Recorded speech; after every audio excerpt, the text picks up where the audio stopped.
Prásk.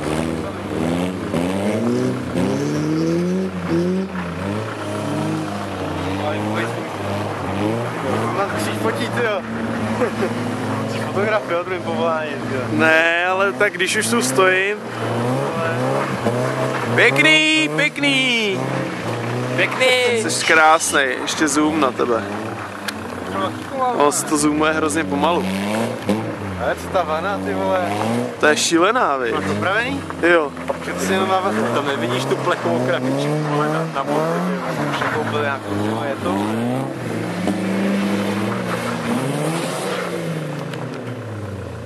Říkej, že nebyla jetá, ty vole, nějaká vana.